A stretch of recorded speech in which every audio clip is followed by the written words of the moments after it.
What's going on, guys? It's official Andrew Rincon, and I'm here to bring you another DVD review. It is 12:57 p.m. right now in Houston, and my birthday is in 3 minutes. Yep, my birthday is March the 23rd, of course, and so I will be turning 17 in 3 minutes. And it's already been wild already. It's already been a wild day at school. I mean, I went to school today. I had a bunch of cupcakes, and most of all, hold on.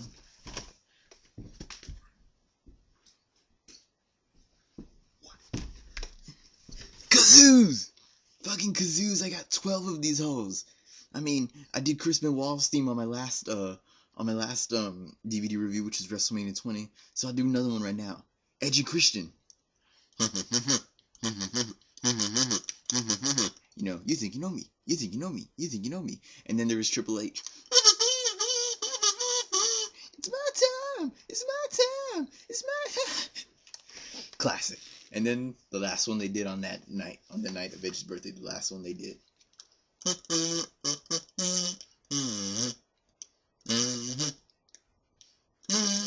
You know, angle. And so, yeah, it's been great already, and I hope being 17 is going to be pretty good. It seems like it because there was a fight in front of my school today. I just seen two people just brawling, and then the big black cop that we have on campus just came running over, did some Mark Henry shit, and just jumped on top of both of them. And they both looked like they had been squashed. That was like some Mark Henry shit, you know? And I started an ECW chant, and a lot of people were joining in on me. It felt so badass. I mean, starting an ECW chant at a fight at my school. So, I guess you could say being 17 is going to be pretty good, you know? Anyway, well, it's 11:59 right now, so in just a minute, I guess I'll be 17. Or less than a minute, I should say. But I wanted to bring you another DVD review. WrestleMania is getting closer, so I'm doing more and more WrestleMania reviews. This one will be for WrestleMania 24, March 30th, 2008, at the Citrus Bowl in Orlando, Florida. And this was one of the events that I've seen live on pay-per-view. Not in person, but just ordering it on pay-per-view and watching it live. And I remember that. I was in 6th grade. It was my first year of middle school. Oh, look, it's already 12 a.m. My phone just notified me, and I am 17 now. Yep, I am officially 17 years old, and you know, thank you anybody who's gonna bring any happy birthday wishes to me. You know, if you're wishing happy birthday to me, I appreciate it. And so now, anyway, what I was saying, so yeah, this was only a week after my 12th birthday. Yeah, and I remember I was here at my house that I'm at right now, and then my cousins called and they're like, dude, we got WrestleMania on pay-per-view, and I'm like, oh shit, you know, I wanted to see it and everything, because the last time I had watched WrestleMania live on pay-per-view was WrestleMania 19. That was the first WrestleMania that I saw live on pay-per-view. And so, you know, I went over to my cousin's house and we watched it. I barely got there, like, for when CM Punk won the Money in the Bank. So I missed the Belfast Brawl, and I didn't get to see Jeff Hardy come out, but I mean not Jeff Hardy, Matt Hardy come out, but still, it was pretty good. It was a fun night. We had a whole lot of Chips Ahoy there, and it was fun as fuck. But here's the DVD. This I got in 2008 from Circuit City. I don't know if any of y'all remember what that is. Circuit City. It's out of business now, but the Circuit City ones had this little finishing move booklet with like a bunch of finishing moves in it and talking about them, I guess, you know. It's pretty good. It got stuff like the RKO, the Twist of Fate, Pedigree, the FU, you know. And so anyway, WrestleMania 24. This was actually a really good WrestleMania. It was not bad, you know. And well, the first match we had, it was the Belfast Brawl. It was Finlay versus JBL, and it wasn't really that much of a good opener, but you know, I mean, they could have done better. But I guess it's best to put it as the opening contest like they did.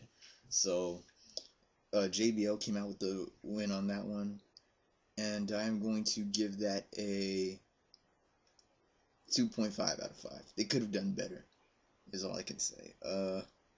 Money in the Bank ladder match. So, it was Chris Jericho, Shelton Benjamin, John Morrison, Carlito, CM Punk, MVP, and Mr. Kennedy. And this has got to be one of the best Money in the Bank matches that I've ever seen. A lot of big things happening, a lot of big moves and things that made me just stare in awe when I watched it on pay-per-view. Well, I didn't get to see a lot of the big things that happened, but in that match. But when I watched it again on DVD, it was pretty good. You had John Morrison doing the flip from the top rope to the outside of the ring where he was holding the ladder, and he did the flip. You had stuff like I think it was Mr. Kennedy and Carlito that tipped over the ladder that Shelton Benjamin was on, and he fell to another ladder that was set up outside of the ring, and he just like broke it in half. That was pretty good. I mean, because we had seen that at the year before at WrestleMania 23 when Jeff Hardy jumped on Edge, and when I saw that happen, Jeff Hardy jumping on Edge like that, I was just like, what the fuck? I don't believe what I just saw. And that's a pretty good thing that they do to make the ladder crack in half like that.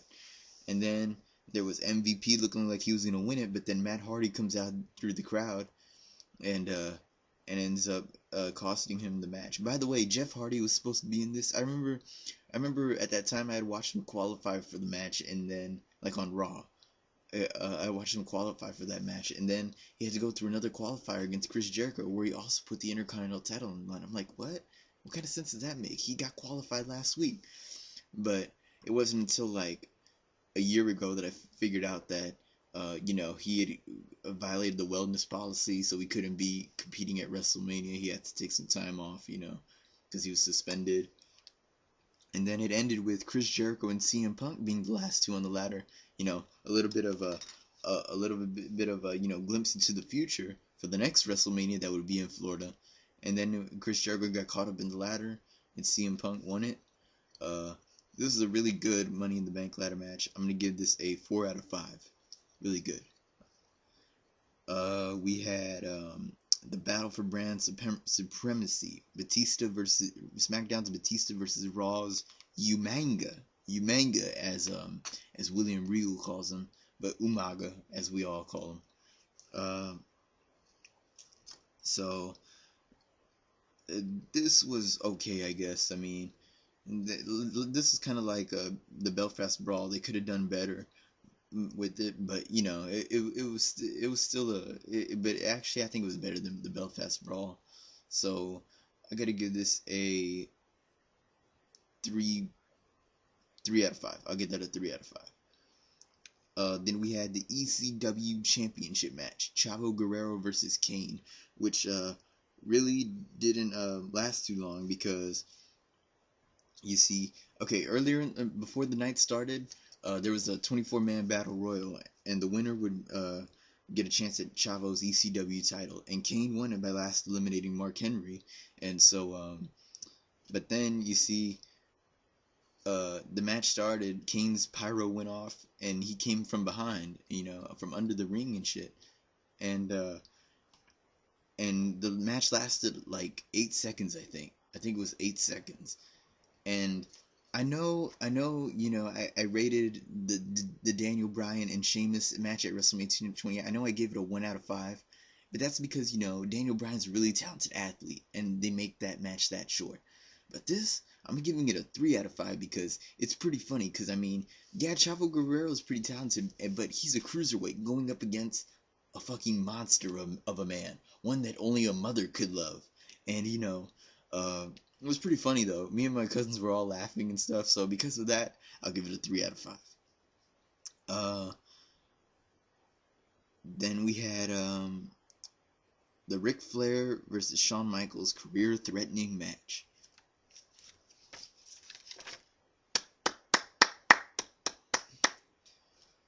And just about any match with Shawn Michaels in it at WrestleMania has to be 5 stars, and this was a 5-star match.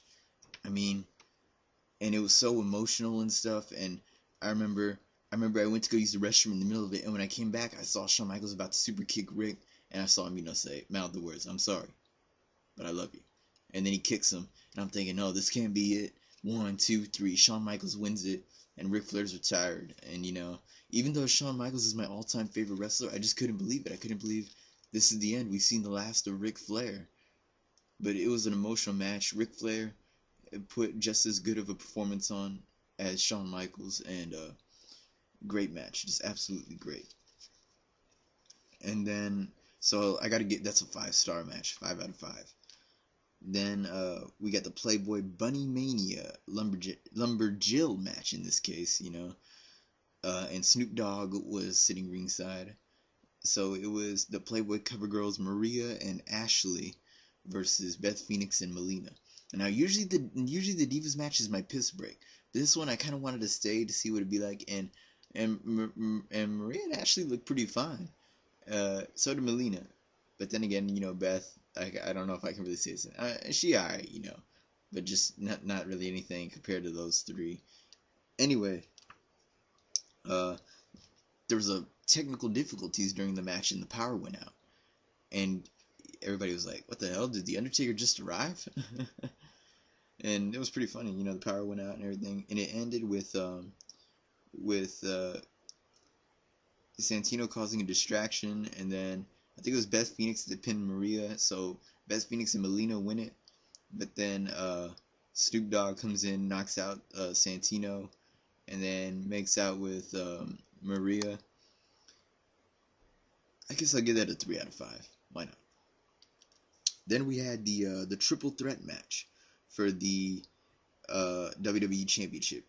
It was a returning from injury John Cena and the Royal Rumble winner, for that matter, versus Triple H, who won at No Way Out in the Elimination Chamber, and then the defending champion Randy Orton.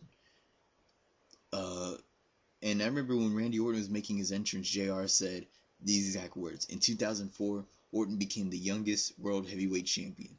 And then I'm just like, okay, well, who'd he beat to do it? I'll let y'all figure that one out. And you see, so it was actually a pretty good match, the whole chase scene was kind of funny, added a little bit of a comedy effect. And then you had that crossbody kind of move where Orton jumped off the top rope and hit both Triple H and John Cena, who were had each other, who were, one was on the other guy's shoulders. And there was the double DDT, the double rope hung DDT, and it ended with Triple H giving Cena the pedigree, and it looked like he was gonna pick up the win, but then Orton comes and punches Triple H, pins Cena. Orton is still the champion. It was actually a really good match. I gotta say that it is a 4 out of 5. The next we had the biggest athlete in the world versus the best athlete in the world. Well, I should also do that for the Big Show. But I mean, it was the knockout scene around the world, and really, there was supposed to be, I think they could have done better with this. I mean, this was kind of like Goldberg versus Brock Lesnar at WrestleMania 20. I mean, it took them, I don't know how long to get it on, and then in the middle of it, Mayweather's leaving with his entourage, and I was expecting this to be really big, but it wasn't really as much of it as what I thought it would be. I mean, but it was better than Goldberg versus Brock, in my opinion. So, it ended with, because I remember seeing earlier in the show when Mayweather was with his entourage, one of the guys was wearing brass knuckles on the chain, and I figured, what if that comes into play? And what do you know? Big Show knocks that guy out, but then Mayweather goes and takes the brass knuckles off his chain. I'm like, I called that shit. I fucking called it. And he punches him in the face, and he gets a steel chair, hits him, and then he's down for the knockout, and Mayweather wins. But I mean, it's an okay match. I gotta give that a 3 out of 5 too. Kim Kardashian announced the WrestleMania attendance record, and when she announced it, she said, "That's big. That's really big." I'm like, okay, this is how you know that she's been with a bunch of black guys. Just saying, man. Just saying. But anyway, the main event of the evening, Undertaker, putting his streak on the line against the Rated R superstar, the current world heavyweight champion Edge, at that time current world champion, and this is a really good match, one of my favorite Taker matches at WrestleMania, and it ended with the Hell's Gate submission hold in which Edge tapped out. And during that pyro celebration afterwards, some fan got lit on fire. Google it, or even YouTube it for that matter. But it was a pretty good match. I gotta say that it was really great. 4 out of 5, 4.5 out of 5. It's really good. So yeah, that's my WrestleMania 24 review. Follow me on Twitter and Instagram. Like I said, if you ask me any questions on Twitter, I will answer them in a video. But yeah, follow me and shit. And I'm 17 now. This is Fisher Angel Rincon. Good night.